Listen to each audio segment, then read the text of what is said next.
Hello guys, once again welcome back to our video. और एक बार फिर से मैं आप सभी का स्वागत करती हूँ अपने यूट्यूब चैनल डियर मैडम जी। तो जैसा कि मैंने पिछले वीडियो में मैथ से ट्रिक्स के थ्रू मैंने बताया था सिंप्लीफिकेशन के जो सम्स होते हैं उनको कैसे सॉल्व करते हैं। तो आज का जो हमारा वीडियो है वो है हमारा प्रॉब्लम्स ऑन एजेस, यानी जो उम्र या आयु संबंधी प्रश्न होते हैं उनको कैसे सॉल्व करते हैं। जैसा कि ये चैप्टर बहुत ज़्यादा पूछा जाता है हर एक एग्ज़ाम में, और तो कम से कम एक सवाल तो आएगा ही आएगा। हर एक एग्ज़ाम में एक सवाल तो इसका आना ही होता है। और ये एक्सरसाइज ज़्यादा हार्ड भी नहीं होती, पर पता नहीं क्यों लोग सोचते हैं कि ये बहुत ही ज़्यादा हार्ड है, पर ये बहुत ही, अगर हम लोग इसकी प्रैक्टिस करें तो घर में बहुत ही सिंपल एक्सरसाइज है। तो आज मैं इसके एज से रिलेटेड कुछ क्वेश्चन लेके आई हूँ जो अलग अलग टाइप के, यानी आपके अगर आप इनको सॉल्व करेंगे तो आपकी पूरी एक्सरसाइज कवर हो जाएगी और आप इनको अच्छे से घर में प्रैक्टिस कीजिएगा इनकी घर में। तो चलिए हम स्टार्ट करते हैं। जो सबसे पहले मैं बताने वाली हूँ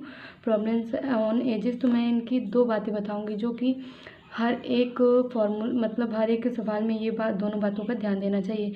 अगर किसी सवाल में आपसे पूछा जाता है कि किसी व्यक्ति की वर्तमान मतलब बताया जाएगा कि किसी व्यक्ति की वर्तमान आयु 5 है। अगर आपको किसी भी सवाल में बताया जाएगा कि किसी व्यक्ति की वर्तमान आयु 5 है, तो टी वर्ष पहले उसकी आयु कितनी थी, जितने भी वर्ष बोला जाएगा। तो अगर हमारी अभी वर्तमान आयु 5 है तो हमारी 2 वर्ष पहले कितनी आयु होगी, 5 - 2 यानी 3 वर्ष ही तो होगी। इसी तरह अगर आपसे किसी सवाल में कहा जाए कि किसी व्यक्ति की वर्तमान आयु इतनी है, चलो हमने कुछ नहीं लिया, एक्स मान लिया हो, तो टी वर्ष पहले कितनी होगी, तो उसी में उतने को लेस कर देंगे, यानी उतने वर्ष उसमें लेस कर देंगे। अब सेम जब पहले की पूछी जा रही है तो बाद की भी पूछी जाएगी। तो अगर पूछा जाए कि किसी व्यक्ति की जो वर्तमान आयु है 10 है या x है, तो उसकी 10 वर्ष बाद 20 वर्ष बाद आयु कितनी होगी, तो उसमें इतना ऐड कर देंगे। क्योंकि हमारी अगर अभी आयु 5 वर्ष है तो हमारी 5 वर्ष बाद कितनी आयु हो जाएगी, 10 वर्ष ही तो होगी। तो ये तो सिंपल सी बातें हैं। अब चलिए अपने क्वेश्चंस को देख लेते हैं। तो सबसे पहला जो हमारा सवाल है कि कामनी और उनकी माँ की आयु का अनुपात 2:11 है, यानी कामनी और उनकी माँ की आयु का अनुपात 2:11 है और उनकी आयु का अंतर है 18। यानी जो कामनी और उनकी माँ की एज का जो डिफरेंस है वो है 2:11 और उनकी आयु में जो अंतर है वो है 18 वर्ष। तो ठीक है, हम लोग देख लेते हैं। कामनी की आयु और उनकी माँ की आयु का अनुपात 2:11 है, तो अगर हम 11 में 2 को लेस कर दें तो ये कामनी की आयु आ जाएगी, आएगी कि नहीं आएगी, आ जाएगी। क्योंकि कामनी की आयु 2 है और उनकी माँ की आयु है 11, तो अगर 11 में 2 को हम लेस कर दें तो ये तो कामनी की आयु हो जाएगी। तो अगर हम इन दोनों का अंतर कितना है, 18। चलिए अब इसको सॉल्व करते हैं। तो 2/11 में 2 गए, कितना है, 9 आएगा, इंटू 18। अब इसको कट करते हैं, 9 दूनी 18, यानी 2 दूनी 4 वर्ष। 4 वर्ष ये किसकी आयु आयु है, कामनी की।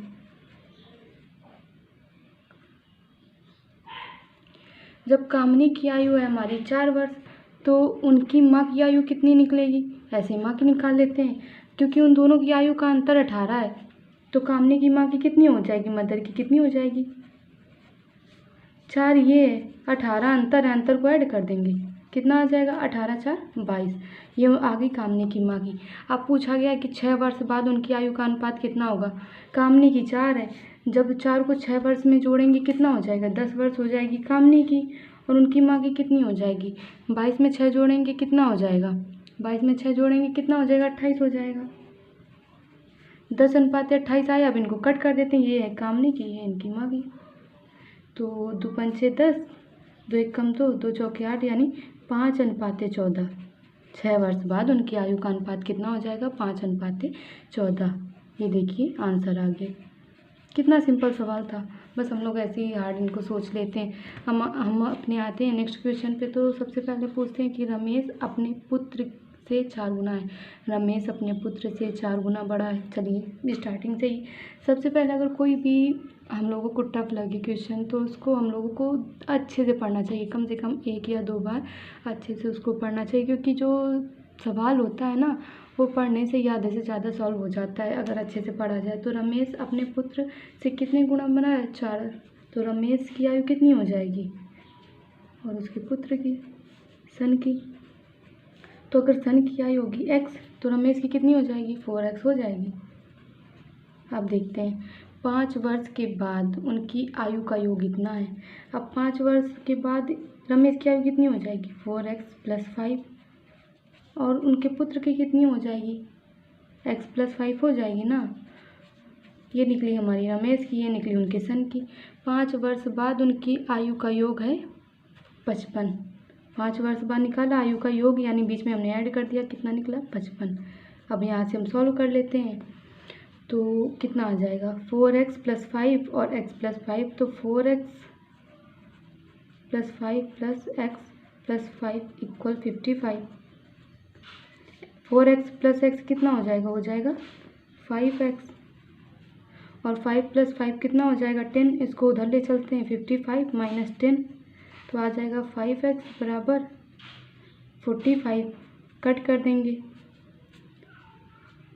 5 9 जब 45 तो x बराबर कितना आ जाएगा 9। यानी जो रमेश के सन की एज है वो है हमारी 5 और इसकी 4x थी तो 5 को कितना हो जाएगा 20 हो जाएगा, यानी इसकी आयु आ गई 20, इसकी आ गई 5। अब पूछा कि क्या है रमेश अभी कितने वर्ष का। हाँ ये देखिए यहाँ पर एक मिस्टेक हो गई, हमने निकाला था 5 9 45, तो रमेश के जो सन की एज हो जाएगी वो हो जाएगी 9। ये लिखने में थोड़ा सा दिक्कत हो गई है और 9 चौको 36 हो जाएगी उनके पिता की। हो गया क्योंकि 5 9 45 निकला था तो x बराबर 9 आया, यानी रमेश के सन की आयु थी x, तो x बराबर 9 और 9 4 जा 36, ये हो गया। अब हमसे पूछा गया कि रमेश की वर्तमान की आयु कितनी है, तो रमेश की जो प्रेजेंट एज है वो ही तो है 4x और 4x 9 × 4 कितना है 36, यही तो आंसर है हमारा। तो देखिए हमने कैसे इसे सॉल्व किया था। रमेश अपने पुत्र से 4 गुना बड़ा है। 5 वर्षों के बाद उनकी उम्रों का योग 55 वर्ष हो जाता है। रमेश की अभी की आयु, तो रमेश का पुत्र कितना x है, तभी तो रमेश 4 गुना बड़ा है तो हमने 4x कर दिया। अब उनकी आयु का योग 5 वर्षों के बाद, तो 4x + 5 + x + 5 कितना 55 हो रहा है। इसको सॉल्व किया तो हमारी x की जो वैल्यू फाइंड आउट होके आई वो आई 9। तो हमने x रमेश के जो सन की एज हो गई वो गई 9 और जो रमेश की 4x, तो 4 9 जा 36। अब आते हैं हम अपने नेक्स्ट क्वेश्चन पे। सो हमारा नेक्स्ट क्वेश्चन थोड़ा सा टिपिकल टाइप का है। राम और श्याम की जो वर्तमान आयु का अनुपात है वो है 5:2, यानी राम और श्याम की जो वर्तमान आयु का अनुपात है वो है 5:2। 5 वर्षों के बाद यह अनुपात हो जाता है 2:1। राम और श्याम की जो वर्तमान आयु का अनुपात है वो है 5:2। तो हम मान लें कि राम की जो और श्याम की जो एज है वो 5x और 2x हो गई, क्योंकि जो अनुपात में होता है उसको ऐसे ही नहीं माना जाता, x उसके साथ लिया जाता है। तो जो राम की एज और ये श्याम की एज का अनुपात इतना है 2x। फिर उसके बाद 5 वर्षों के बाद ये अनुपात हो रहा है। अब हमने कहा था कि अगर 5 वर्षों के बाद होता है तो उतना ऐड किया जाता है, पहले होता है तो लेस किया जाता है। कितना हो रहा है 2:1। किसको इधर रख दिया, हम सॉल्व कर रहे हैं। 5x + 5 बराबर 4x + 10। x को इधर लाएंगे हो जाएगा x = 5, यानी हमारी x की वैल्यू कितनी आ गई 5। तो हम ये देखते हैं कि जो राम और श्याम की वर्तमान आयु कितनी थी हमारी 5:2। तो जो राम की वर्तमान आयु 5x, तो कितना आ जाएगा 5 × 5 = 25 और श्याम की जो है वो थी 2x, तो x की वैल्यू है हमारी 5 × 5 जा 10। अब पूछा क्या गया 6 वर्ष पहले राम की आयु का अनुपात, राम की आयु कितनी थी। तो 6 वर्ष पहले हमारी वर्तमान राम की आयु कितनी है 25 है। 6 वर्ष पहले तो 6 घटा देंगे, तो 25 में जब 6 आ जाएगा तो कितना आएगा 19 आएगा। चलिए एक बार फिर इसी क्वेश्चन को डिस्कस करते हैं। तो जो राम और श्याम की वर्तमान आयु का अनुपात था वो 5:2 था। तो हमने मान लिया कि राम की जो आयु है 5x हो गई और जो श्याम की आयु हो गई वो हो गई 2x। 5 वर्षों के बाद यह अनुपात 2:1 हो जाता है। तो हमने मान लिया कि जब 5 वर्ष के बाद राम की जो आयु होगी 5 उसमें जोड़ा ही तो जाएगा, और जो श्याम की होगी भाई 5 वर्ष के बाद जो हमारी आयु होगी वो 5 वर्ष अधिक ही तो होगी, तो हमने इसमें भी जोड़ लिया। कितना हो रहा है अनुपात 2:1। हमने इसको सॉल्व किया तो हमारी जो x की वैल्यू आई वो आई 5।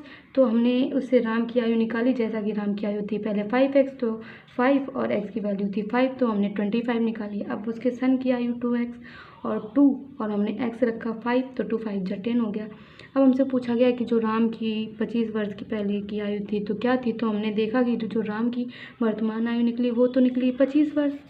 तो जो 6 वर्ष पहले उसकी आयु कितनी होगी, तो 25 में हम 6 घटा देंगे, वही तो होगी, तो हो गया 19 वर्ष। अब आते हैं अपने लास्ट क्वेश्चन में। और अगर आप लोगों को मेरा ये वीडियो अच्छा लगा हो तो लाइक ज़रूर कीजिएगा, कमेंट करके बताइएगा। अगर आपको मैथ्स में कोई भी टॉपिक नहीं आता है तो आप लोग कमेंट बॉक्स में कमेंट कीजिएगा, मैं ज़रूर उस टॉपिक पर ज़रूर एक वीडियो लेकर आऊँगी। चलिए अपना लास्ट क्वेश्चन देखते हैं, और फॉलो करना बिल्कुल मत भूलिएगा, यानी सब्सक्राइब ज़रूर कीजिएगा। तो 4 वर्ष पूर्व पीयूष की आयु और स्वाति की आयु का जो अनुपात, 4 वर्ष पूर्व पीयूष की आयु स्वाति की आयु का 1/4 थी। यानी 4 वर्ष पूर्व जो पीयूष की आयु थी वो स्वाति की आयु का 1/4 थी। तो हमने मान लिया जो स्वाति की आयु थी 4 वर्ष पूर्व वो थी 4x, और पीयूष की आयु थी x। जो 4 वर्ष पूर्व जो आयु थी स्वाति की वो थी 4x, तभी तो पीयूष की निकलेगी x, क्योंकि ये बोला गया कि 4 वर्ष पूर्व पीयूष की आयु स्वाति की आयु का 1/4 थी। जब हमारी स्वाति की आयु हमने निकाली 4x, तो इसका 1/4 कितना होगा, x ही तो होगा, तो पीयूष की आयु x हो गई। अब देखते हैं क्या लिखा है इसमें थी, तो स्वाति की वर्तमान आयु है 12 वर्ष। स्वाति की वर्तमान आयु है 12 वर्ष, तो पीयूष की हमें वर्तमान आयु बतानी है। तो अब इसमें क्या, 4 वर्ष पूर्व जो पीयूष की आयु थी स्वाति की आयु का 1/4 थी। स्वाति की वर्तमान आयु कितनी है, 12 है, यानी जो प्रेजेंट एज है स्वाति की वो है 12 वर्ष। तो 4 वर्ष पूर्व कितनी होगी, 4 वर्ष पूर्व 4 घटा देंगे भाई, हमारी 4 वर्ष पहले कितनी आयु होगी, अभी से 4 साल कम, तो कितनी आ जाएगी 8। यानी जो स्वाति की प्रेजेंट एज है वो हमारी 8 है। तो अब पीयूष की जो पीयूष था वो स्वाति का 1/4 ही तो था। तो जब हमारी स्वाति है अभी 8 की, तो उसका 8 का 1/4 पीयूष कितना होगा, 8 का 1/4 कितना, 4 दूनी 8, यानी पीयूष है अभी वर्तमान में 2 वर्ष का।